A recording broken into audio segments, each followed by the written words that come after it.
क्या आपने कभी सोचा है कि महिला शरीर की असली संरचना कैसी होती है? क्यों कई पुरुष और महिलाएं एनाटॉमी को लेकर कंफ्यूज रहते हैं? क्या जी स्पॉट ये एक्चुअली मैजिक बटन है? क्या उससे एक्साइटमेंट होता है?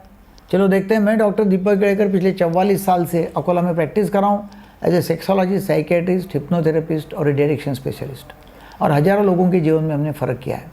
आज हम साइंटिफिकली समझेंगे क्लाइटोरिस, लेबिया, वजाइना, जी स्पॉट, सब कुछ एकदम सिंपल भाषा में।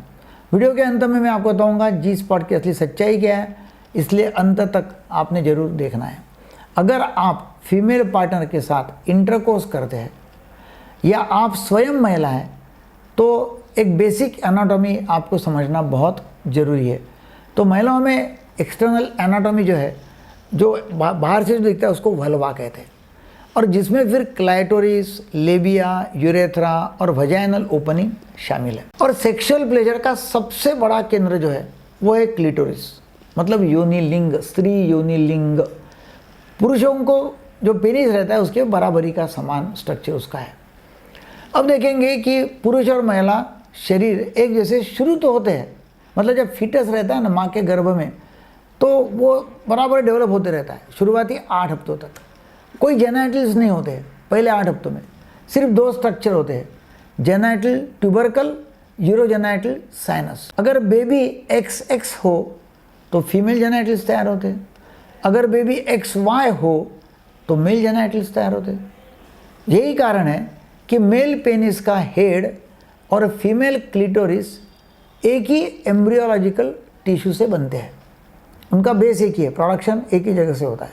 पेनिस की फोरस्क्रीन और क्लाइटोरल का हुड एक जैसे होते हैं, मतलब योनि लिंग का हुड जो है वो एक जैसे है। स्क्रॉटम और लेबिया मेजोरा का ओरिजिन भी एक जैसा। आप समझ रहे हैं मैं एनाटॉमी में जो बता रहा हूँ। स्त्री योनि लिंग क्लिटोरिस सबसे संवेदनशील हिस्सा स्त्री का होता है। सबसे ऊपर पोजीशन में क्लाइटोरिस होता है, यह वही टिश्यू से बना है जिससे पेनिस बनता है।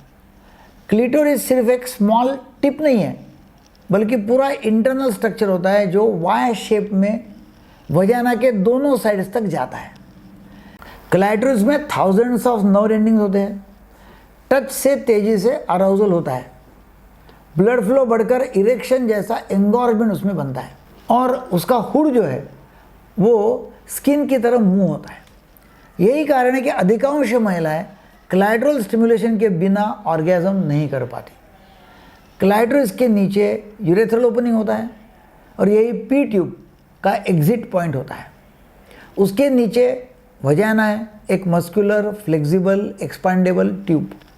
अराउजल के समय वजाइना चौड़ी होती है, लंबाई 2 से 3 इंच बढ़ जाती है, अंदर ब्लड फ्लो ज़्यादा हो जाता है, और वजाइना के नीचे फिर एनस होता है। इसलिए कहा जाता है कि महिलाओं के 3 ओपनिंग्स होते हैं, एनस, वजाइना और यूरिन। अभी हम देखेंगे आखिर जी स्पॉट है क्या। जी स्पॉट कोई बटन नहीं है, यह वजाइना के एंटीरियर वॉल, मतलब ऊपरी वॉल जो रहती है, 12 बजे का आंकड़ा घड़ी का, एंटीरियर वॉल पर 1 से 2 इंच अंदर एक सेंसिटिव एरिया है। यहाँ नर्व्स ज़्यादा होती है। यही जगह स्केनिस ग्लैंड के पास है। स्केनिस ग्लैंड जैसा मेल प्रोस्टेट होता है ना, वैसा स्केनिस ग्लैंड होता है। कुछ महिलाओं को यहाँ स्टिमुलेशन से प्लेजर या ऑर्गेज्म मिल सकता है, लेकिन सबको नहीं है। 80 से 90% महिलाएं ये बोलती है कि हमको मज़ा नहीं आया जब तक आप क्लाइटोरल स्टिमुलेशन करते नहीं है, उससे सबसे ज़्यादा मज़ा आता है। इसलिए पेनिट्रेशन करना अकेला काफ़ी नहीं होता है, सेक्स अकेला काफ़ी नहीं होता है, क्लाइटोरल स्टिमुलेशन करना ज़रूरी है। तो मुख्य मुद्दा क्या है कि भाई कम्युनिकेशन करना, अंडरस्टैंडिंग करना, स्टिमुलेशन करना, फोर प्ले करना, ये सब ज़रूरी है। सेक्सुअल अंडरस्टैंडिंग दोनों में बढ़ाना बहुत ज़रूरी है। रिश्ते बेहतर करना, इंटीमेसी होना भी बहुत आवश्यक है। ये सब जानकारी के लिए आप चैनल को जरूर सब्सक्राइब करें, शेयर करें, लाइक करें। Thank you very much.